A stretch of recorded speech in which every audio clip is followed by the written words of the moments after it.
to the Happy Lawyer Project. I'm your host, Akoma Moronu, and I created the show to help lawyers find happiness in life with a law degree. Together with my guest, we provide the knowledge, skills, insight, inspiration, and encouragement you need to find your happy. Happy October, lawyers! I am extra excited today because the day this episode is going live is my actual birthday. And I love my birthday. And because I love my birthday, I wanted to do something to celebrate.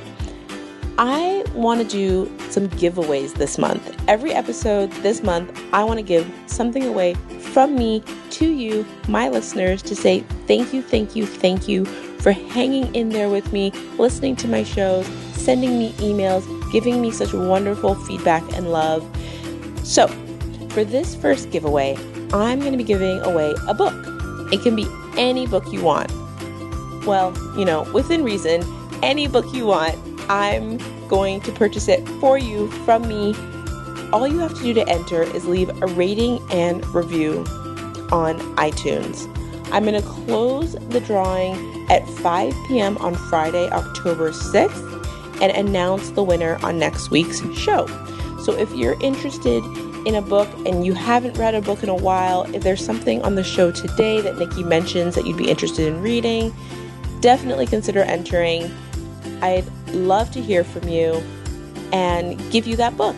So let's get to the show. On today's show, I am chatting with Niki Khoshzamir Moore. She is the CEO of Practice Pro. It's a startup that helps law students and young attorneys gain the practical skills they need to be successful in corporate law. I love our conversation. Niki and I have a lot in common, and I think that she has a lot of great insight for young lawyers about the types of skills they should really be focusing on in the early years of their career. I hope you guys enjoy the show and learn as much as I did from chatting with Niki. Welcome back to the Happy Lawyer Project. Today I am really excited to introduce you guys to Niki Khoshzamir Moore. How'd I do, Niki? You did fantastic.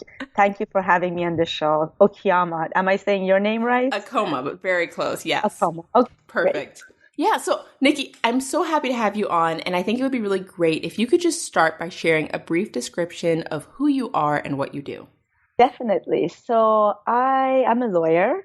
I graduated about 10 years ago, and I mostly practiced on IP litigation, but currently I am the founder and CEO of Practice Pro. Practice Pro is a legal education startup. We do skills training and career coaching for new lawyers and law students. I also teach a class at Berkeley Law School. Yeah, so I learned about you through a listener who spoke wonderful things about you, was raving about the work that you were doing, and was like, you have to have this person on the show. And then we touched base, and we had so much in common. We really do. And one of the things that I think we had in common is that we both have this interest in diversity in the law. And I think a lot of people say they have an interest in it, but it's all that's kind of where it ends, Mm-hmm. Yes, exactly. Interested, they're not committed. And I know that there's conflicting opinions out there. And I know you're kind of in the law schools and working with young lawyers. So I would love your thoughts on how you think diversity in the law is going. You think it's getting better? It's getting worse? It's staying the same? Are people talking about it? Are people doing anything? That's a really great question. So you're absolutely right. I think, you and I have this passion for it. We've lived it as, being diverse lawyers ourselves. And I've always kind of been interested in it, but more because it just affected me. And besides just listening to stuff and going to things, I never, just to be completely honest with you, it was not something that I focused on. Even when I started my company, I believe that everybody is diverse. Everybody has unique life situations. And I really look at diversity way broader. Being born in Iran, spending a lot of time as a teenager in London and then in Vienna, going to international schools, I've always thought of diversity more than just race and gender, like it's our life experiences.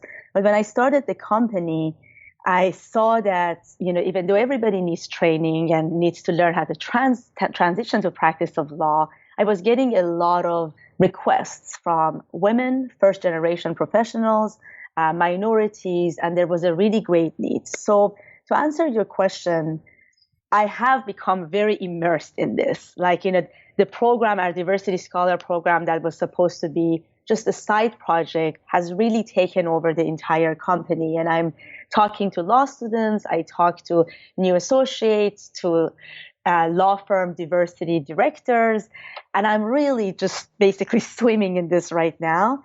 And I think what I'm going to say is going to maybe, I don't know if many people will agree with me. I feel it's all about perspective. Like, we're all saying that the numbers are horrible, and they are. Like, women and minorities, even though such a high percentage, they're now making up 50%, 30% of entering summer classes and new lawyers, we're not seeing them on the leadership ranks as partners at general counsel. And we're focusing on that part and saying we're not doing well, and we're doing, maybe even worse than before because we have all these people entering law school. I like to look at things. I think I've always in my life looked at things a little bit differently. And my perspective is I want to look at the fact that now we have more than ever all these amazing women, minorities, veterans, like people with very interesting, life experiences enter the legal profession. So that creates opportunity, and that's exciting. And I see also more than ever before so much dialogue and conversation between like all these different, corporate legal departments, law firm partnerships. They're talking about implicit bias. They're trying to manage, from the top down. And I think all those things are really exciting. And for me, I think that just simply means that, things are getting better. And boy, the new generation of lawyers and law students that are coming through, and I see them, both when I teach at the law school, when I speak at all the law schools across the country, they are amazing. So I feel like we're kind of like the Chinese bamboo tree. Like, we haven't seen a lot of it, and we're waiting and we're losing patience, but it suddenly is going to, sprout, and we're going to see the legal profession change. But do you think I'm being too much of an optimist? Oh my gosh, no, I completely agree with you. And this is why I was so excited to have you on, because I think we have a similar background. I was born overseas, went to international school. So I, like you, have a very broad definition of the word diverse and want true diversity in the legal field. So when I think about diversity, for me, it's not just I want there to be 50% women and 50% men. I want there to be like, that doesn't make sense to me. I want there to be truly a diverse group of people that come together to kind of service this industry, because we need diverse perspectives in order to represent our clients that are equally diverse. And to your point about there being more women and minorities in the pipeline, but we're not seeing them at the highest levels, I think there were two things there that were really important. And one is that we can change the metric. Mm-hmm. So if the metric is how many women are partners, then the numbers do look horrible. But if the metric is how many women who want to be partner and go for partner are not able to make partner. And I don't know if that number is still as terrible, but I don't know that we're thinking of it in that way. And when we subscribe to this idea that partnership is the only metric by which we as women should be gauged as successes in private practice, then we're giving in to the institutions. And your other point about the Chinese bamboo tree is I think that often we plant seeds and we want to eat the tomato tomorrow. Isn't right? That's fun. Yeah. Nobody in their right mind would go out and plant like a seed of a plant and then the next day be like, sitting there waiting for the tomato to, be like, you would think that person was insane. But I think we're so impatient. And so we plant these seeds in the legal field, and then we're like, why isn't it better? Why don't we already see results? And I know for some people, they're like, well, we've been planting these seeds for 20 years, 30 years, 40 years, but we're only now starting to see the pipeline catch up. We're only now starting to see women's like home lives start to shift to make space for the type of demands that partnership requires.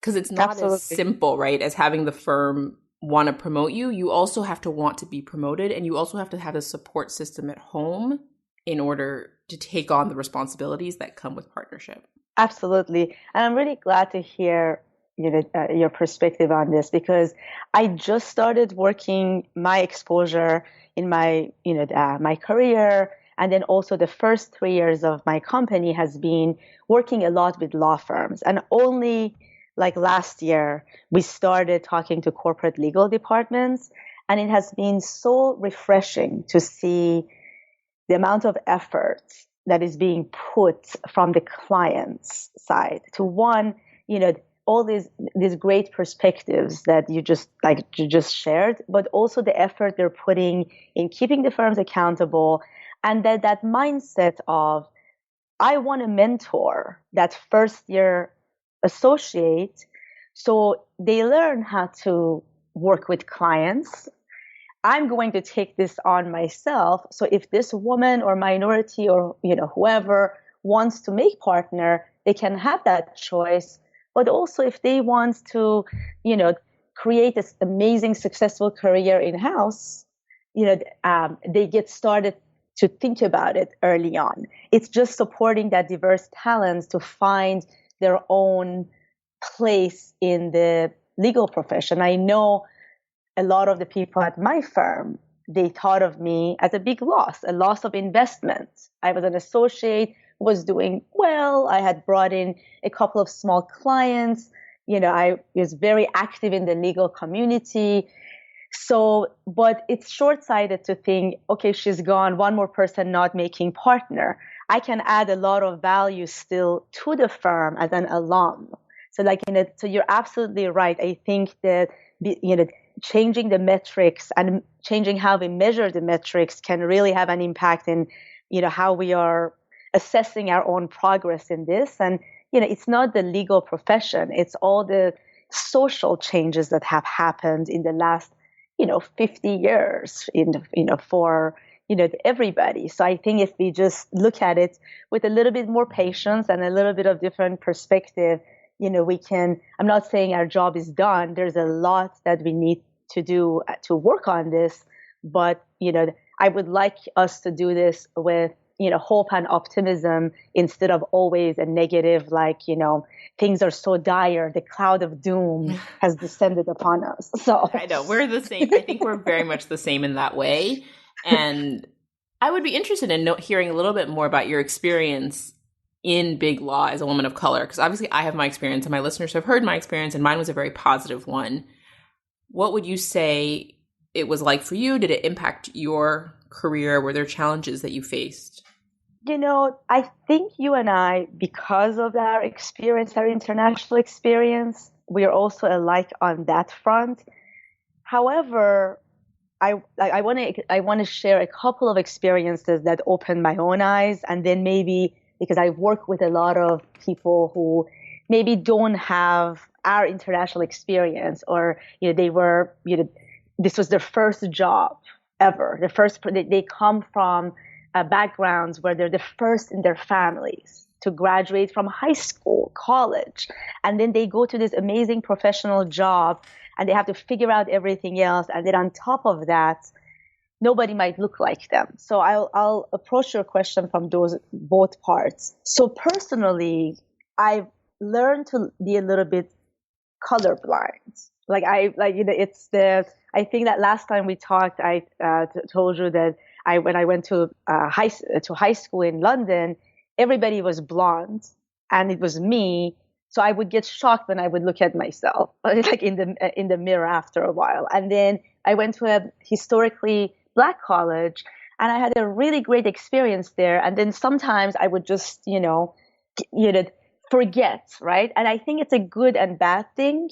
It's a good thing because, I can see people for their heart and for their intelligence and not just, the outside packaging, but it can also make me pretty oblivious to certain things that might be happening to me. Yeah, I'm the same way. Completely. Yes. So I had a really great experience. I think, I knew how to ask for what I wanted. So that probably helped.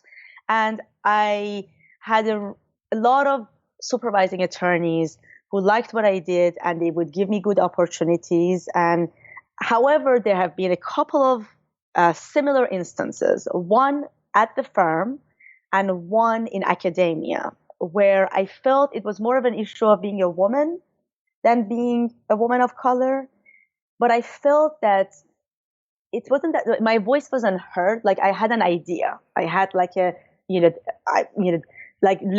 a strategy.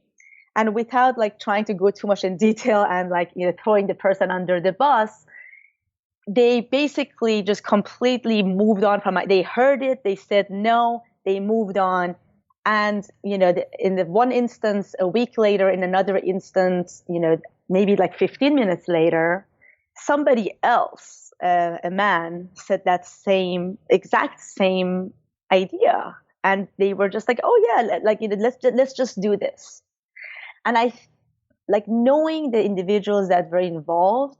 I really I've had a hard time with this. I have actually thought with this for a long time in my life. How would I handle it differently? Because I basically did nothing. And I understood that taking a step back and looking at this person was not sexist. This did not come from a bad place. I think it just comes from how we all have these biases. And if you do something, I might react to it differently than somebody else reacts to it.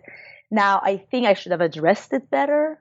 And I have since then developed skills to be able to, when I feel shut down, to kind of bring it back up and address it right then and there. But I felt in these two instances completely marginalized. But then I walked out of it and I realized, hey, they didn't go with your idea, but they went with the idea, which was also your idea. So that means you're a good lawyer. Like, it's okay, like learning to be kind to yourself. And I'm glad I experienced it because it makes me really feel more empathy and be more effective as a career coach when I work with individuals where this is happening to them more than it was happening to me. And I can see that we just all need skills to deal with difficult situations and have difficult conversations. The same way you have to have it with your husband, you have to learn how to have it also in the workplace, because most people are not bad people. They just are busy and they're trying to get things done. And sometimes they make a bad judgment call. And I completely recognize that there are people that might come from a bad place, but I really believe that, in the situations I've seen and in situations I've counseled, with a little bit of assessment, you can fix that situation and come at it from a position of power and fix that issue and really have a powerful relationship with this individual, instead of just holding on to a resentment and making it all about gender and race. So can you give somebody who might be in that situation what advice would you give them for how to broach that conversation or react in a more empowered way? That's a great question. So of course it's like a case-by-case thing, but the general advice I give is that I've had clients where they've been in situations where maybe inappropriate comments were made, or they felt shut down. But whatever the situation is, I have them, one, think about how they handled it, kind of like the way I did, and then come up with a plan for the next time. To then, whether they decide that they're going to be quiet, because sometimes in situations I've been quiet for the bigger, for the bigger purpose, and other times I say, well, what you just said makes me feel uncomfortable, and you address it. And there are also other times where you just have to move on. So I tell them to, one, take a step back and assess this and think of the situation. So the next time, whichever reaction you decide to have to this particular, situation, it comes from a position of power. It's from your decision, not that you were put in that place and you reacted. And the second way is that, going back to my point about, I believe most people, we're all a product of our circumstances and our childhoods, and the entire field of psychoanalysis based on that, right? So I feel the same way that my client, who might be the first generation high school graduate, will have certain ways that he or she is dealing with situation that is a reflection of, what they've gone through. That same thing is true of, like an older white male partner. So I tell them, just think of it. I don't remember, whose quotes or whose teaching I'm using right now, but I read a long time ago this paragraph about how people are the paint that we put on our canvas. We can basically, we have the paintbrush and we use them as paint for this beautiful canvas. So I always tell them, just look at this individual, and instead of seeing them for what they say or how they react, it's the same advice for interviewing, for dealing with clients. Think of them, try to think of them, see them as a human with all the problems that are going in their life, maybe whatever past they might have had, and come from a position of empathy. And when a difficult situation like that arises, instead of thinking of it, oh, this is such a horrible day, why do horrible things happen to me? Take it as an opportunity that you now have this opportunity to touch this person and change their perception. When I lived in Texas, there were not a lot of people that understood things about Iran. And sometimes they made comments that I thought were flat out offensive. But I knew that it was coming from a lack of exposure. So then, instead of getting defensive, instead of, making it worse, I would just, try to understand that they have never been exposed to that. And then from that point, have a conversation with them. Because if you're starting the conversation from a point of, you jerk, you're horrible, blah, blah, blah, it's going to be a completely different conversation. And I have found that in the majority, not all, but in the majority of the instances, you leave that conversation having educated someone and bridging, our differences. And I think that's something I learned in international schools, and it's something I carry on in my coaching. And I have seen associates who use this, whether it's in diversity related issues or just work situations where they're finding it difficult to work with someone, approaching this person from a humanity perspective, and it changes the way they make statements, they ask questions and relate to this person, and actually have a much different relationship afterwards. I think the international school point is a good one, because I think that one of the things that happens when you go to international school is you're used to having to adjust to different circumstances, and you're used to having to adapt, and there's no expectation there about what things are supposed to be like.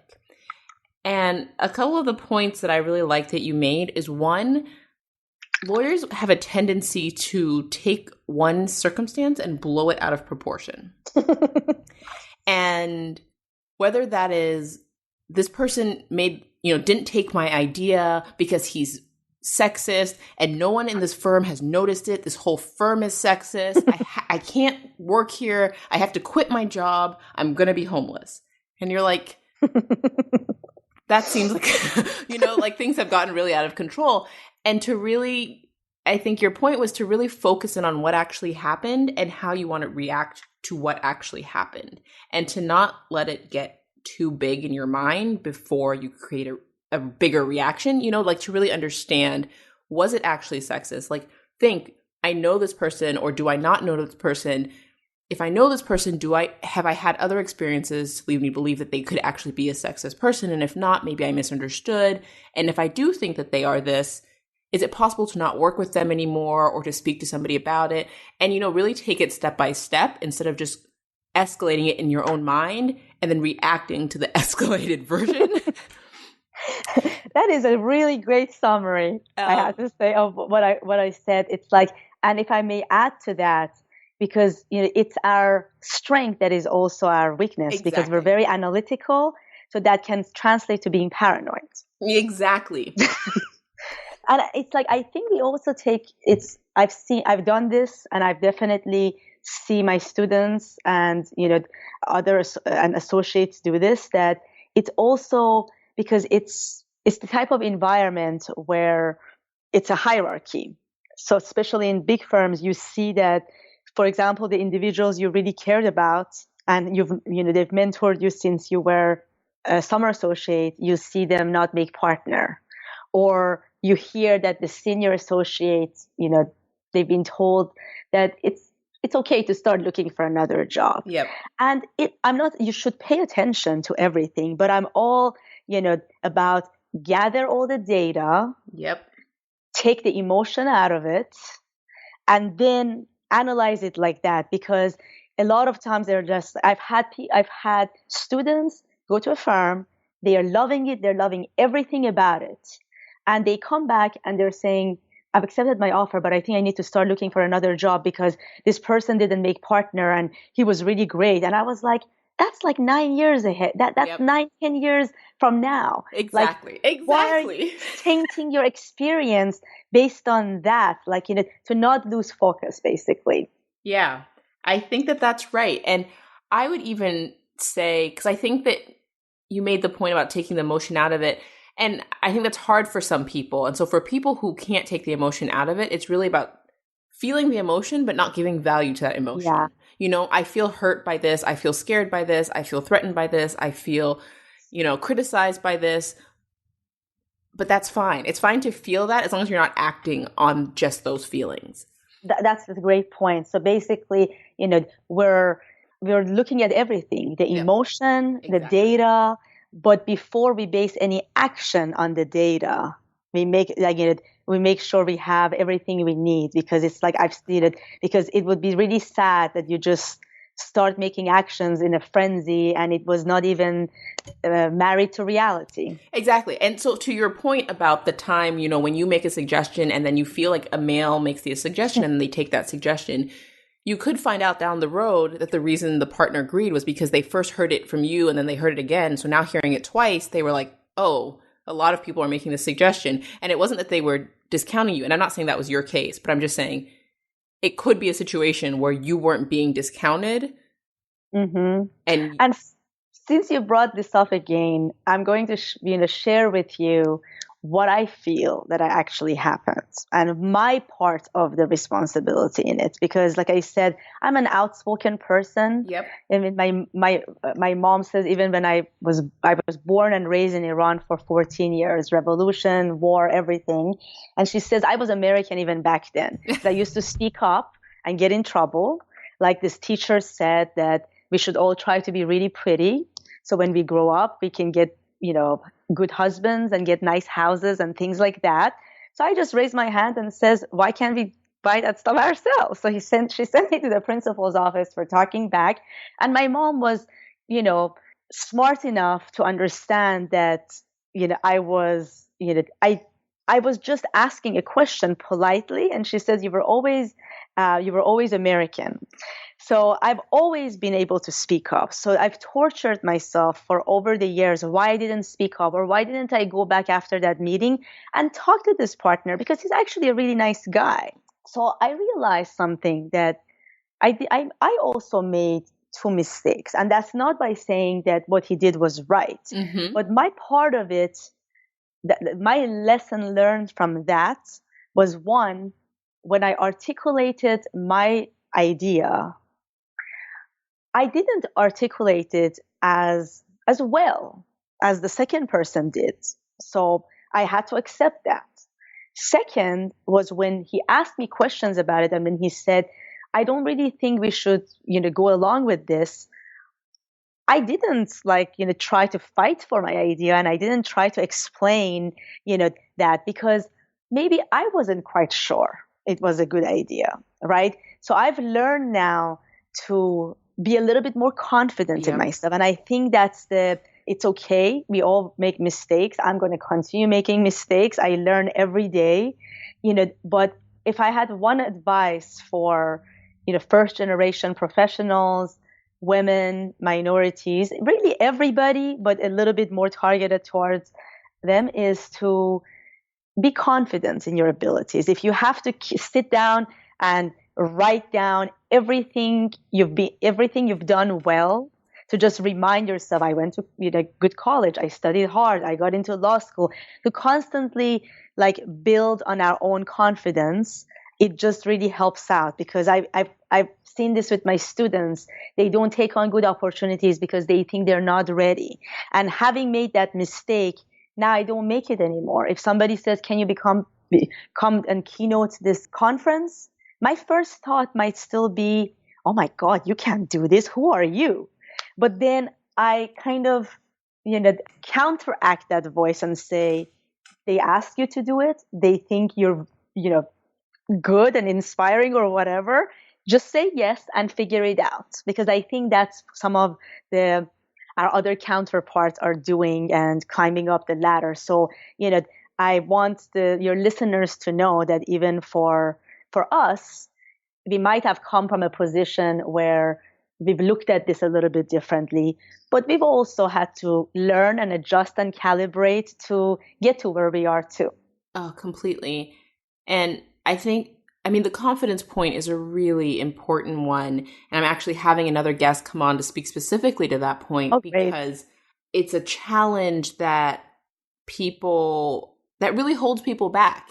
And it doesn't get better by itself. You can't become more confident in your head before you actually act. The only way you build confidence is by doing things and practicing stepping into spaces that don't feel comfortable.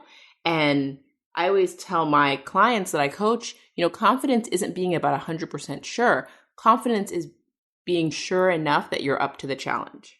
And absolutely. So I love that you said that. And I agree that sometimes the lack of confidence in the way that people present their idea.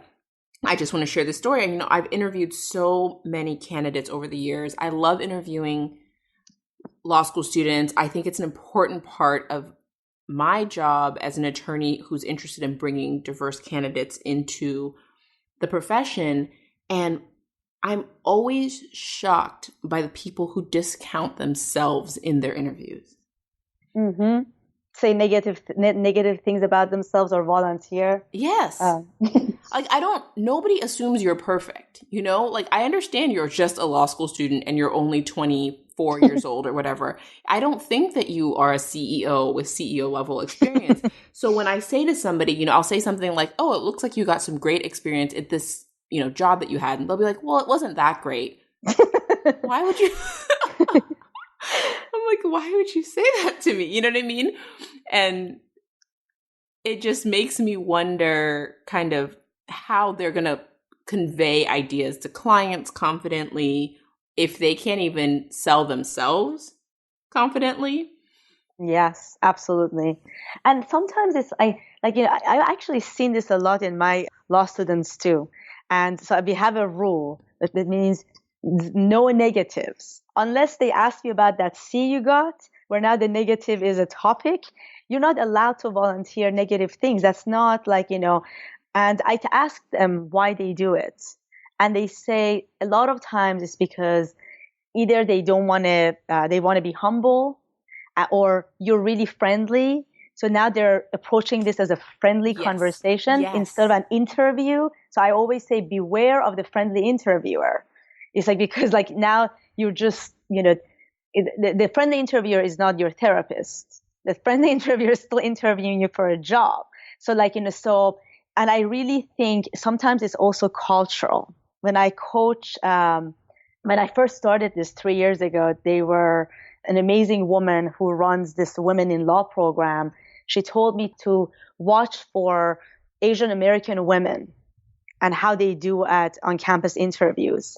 And I've definitely seen a pattern and having really deep conversations with them, they've told me in my culture, it's really rude. It's rude to kind of like show off. And then I say, well, okay, well, this is how we're going to learn code switching, but also it's not showing off. You're talking about your credentials to get what you want, but that also doesn't explain, like, if you're not supposed to gloat about your accomplishments, that's one thing, but offering really negative information, that is just not good strategy. And it's going to reflect on you thinking, how are they going to handle the strategy on a case or a deal? Exactly. And as an interviewer, the perception is I have, 20, 30, 40 minutes with this person. They're going to present the best version of themselves in this time. So it's only going to get worse from here, right? Like they're not going to get better, because the more time you spend with someone, the more you realize, you get to see kind of them at their worst. But yes, for 20 minutes, they should be able to put on their best face and highlight the best parts of their experiences and their personal character and their judgment. And sometimes people feel like what they're supposed to give the interviewer is like a full picture of who they are. Like, yes, these are the good things and these are the bad things. You can weigh them all. And I'm like, I don't want to weigh them all. I just want to know the best things. exactly. I assume there are bad things, but we don't need to talk about those. It's like, I think it's, what that comes down to, like what I've seen is with interviewing, it's really the same as succeeding as a, first year associate, as like a fifth year associate. When you go in house, when you're junior partner and you're a junior partner, you need to understand, like, you can't lose the, what do you call it? Forest for the trees. You have to understand the bigger picture dynamics, legal and business. You have to think about, what is she looking for? Like, what are the skills required for this job I'm interviewing for? What does this client want? What are they worried about?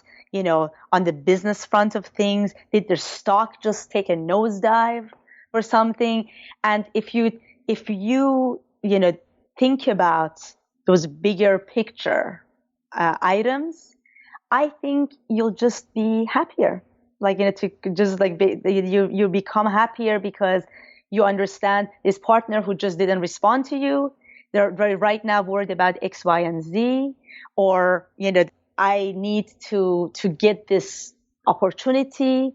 These are the feelings and these are the qualities I need to bring to the table, so you can feel confident in my abilities. Because if you like somebody, but if you feel that you can rely on them, they will be too high maintenance at whatever juncture in your career, that's going to affect, the opportunities you get. And I think it's like, if we're all focusing a little bit on the bigger picture, it also makes us a little kinder to ourselves on the nitty gritty when we have a bad day here and there. Yes, agree. And I think that's a wonderful transition to the work that you do at Practice Pro. So I'd love for you to chat just a little bit about what inspired you to start Practice Pro and what you do through the company. Oh, wow. So what inspired me to start Practice Pro? It was ignited from at the law firm, where I felt that they were junior associates who were really amazing and smart, but they couldn't do the work I wanted them to do. And I think law school doesn't really teach you the everyday stuff you need to know. Even if they teach you about, depositions or motions, they're teaching it from a very, high level, from a sexy level, instead of teaching you the basic things you need to do every day. And that lack of knowledge causes a lot of anxiety and then incompetence. So I started creating outlines for the associates, and it made my life much easier. So then, long story short, that outline became a 14-week course. And as my students were becoming, they were graduating, and they would reach out to me and say, when you told me that even if I just do a small research, filing the brief might fall on my desk. And I was like, no, that's not going to happen at my firm. It happened. And I wish, I could get a refresher, or, can you help me? And I just thought, why impact 30 students, a year when you can do this on a more nationwide scale? And then, so I was like, well, we'll teach these new attorney skills, anything from basic litigation skills to soft skills, and do career coaching too, for anywhere from a first year law student all the way to a mid-level associate. Then when we started the company, I realized, okay, it's not as easy as I thought. Like, what about SEO? What about marketing? What about, all those other things, right? So it became a big growing experience for me. And to be completely honest with you, there were many days in the first 2 years where I just wanted to quit and go back to the firm or go in-house, because I love practicing law. A lot of people assume that, or they make comments like, oh, you escaped. Or they say like, oh, I know. Oh, People say that to me all the time. It drives me nuts. And I say, yeah, did I like everything? No. But overall, I actually loved working with the clients. I liked, I had the ability that even if I was working on a project like, the worst type of projects you can get, like a privilege law, in litigation, I try to make my process better every time and grow. And I think that created satisfaction both internally for me, as well as make others view me as a good associate and clients to ask, the partners to staff me on cases. So I was, sometimes overworked, but overall pretty happy. So losing the paycheck and losing all of that, I was just like, okay, this was a good experiment. You can go, you can just go back to practicing law full time.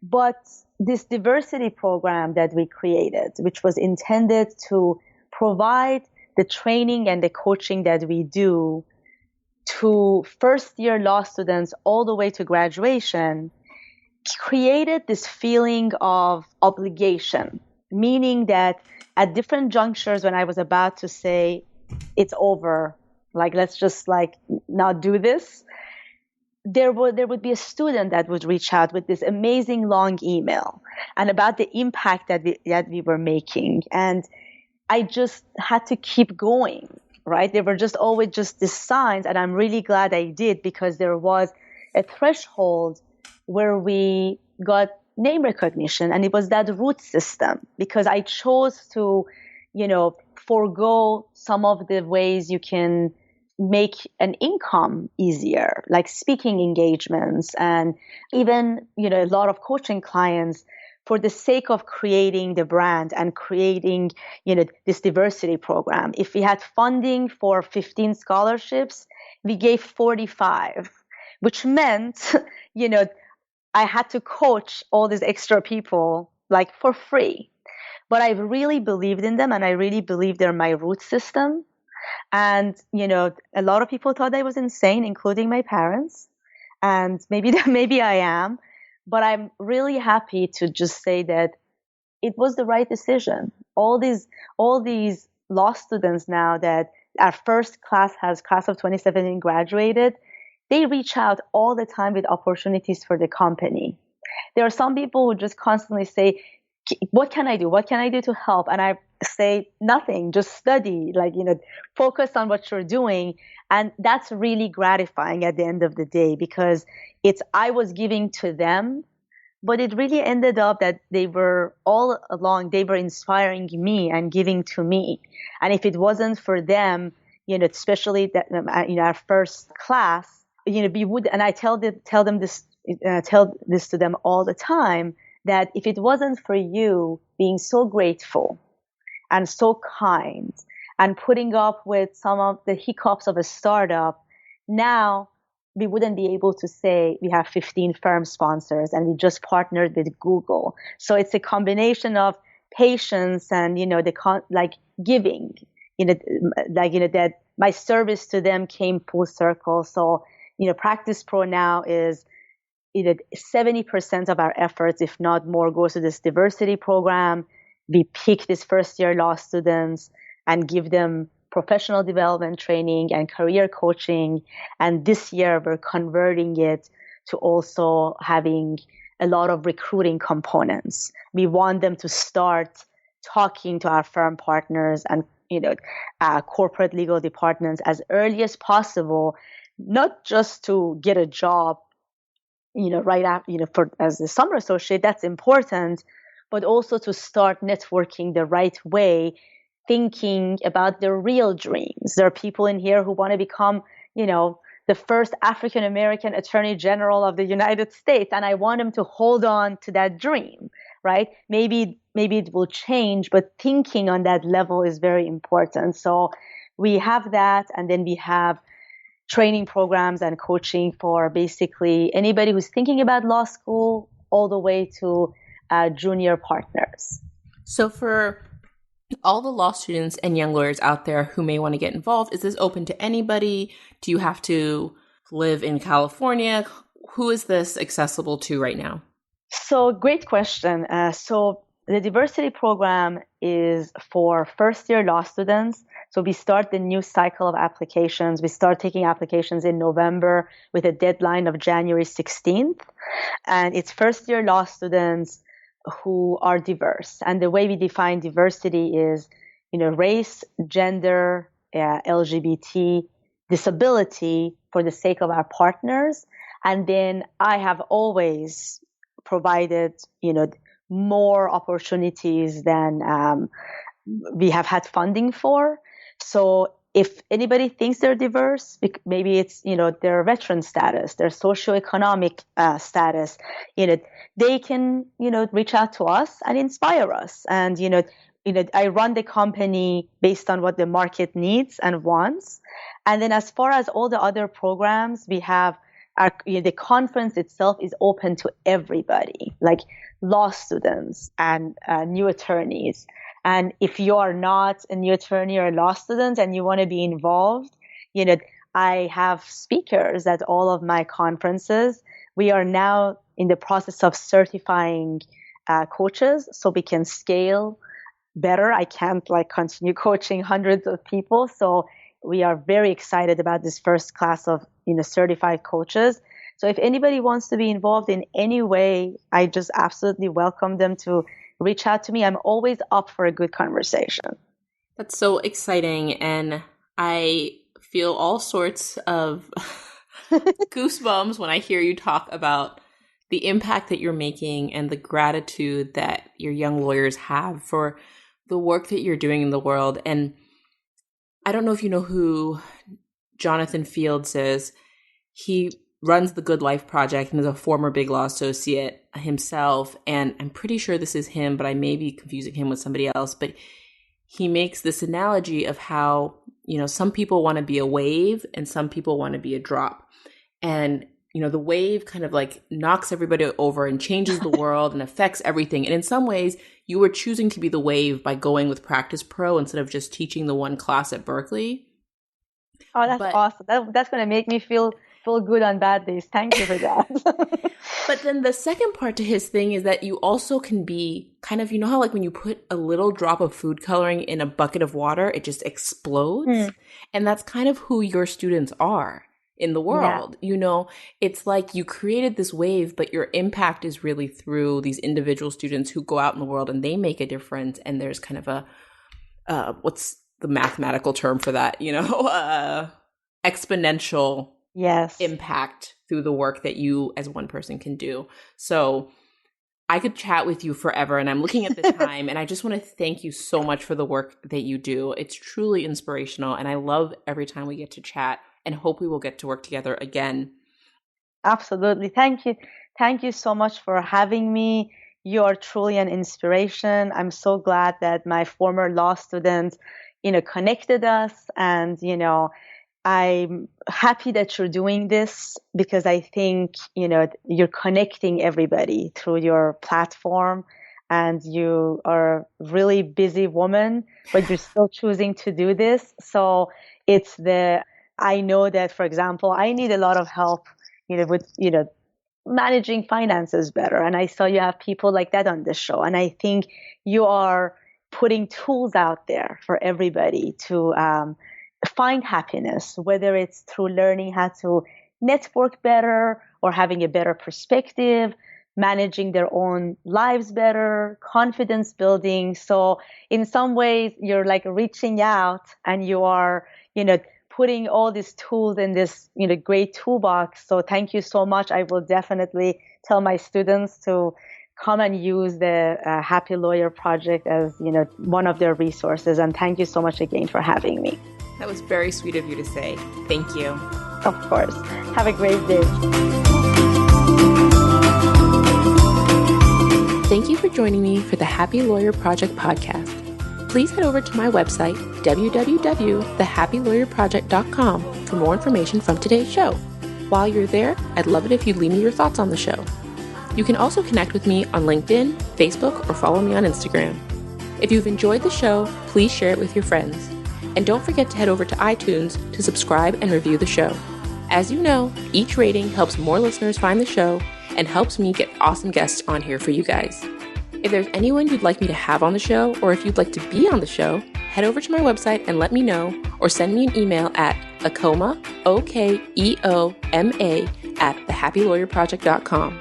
A special thanks to everyone who's left a review, sent me an email, or reached out to me in any way. I appreciate you. Thank you again for spending this time with me, and if you would like to learn more about working in your gift and living your passion, head over to the website for a free gift. Until next time, bye!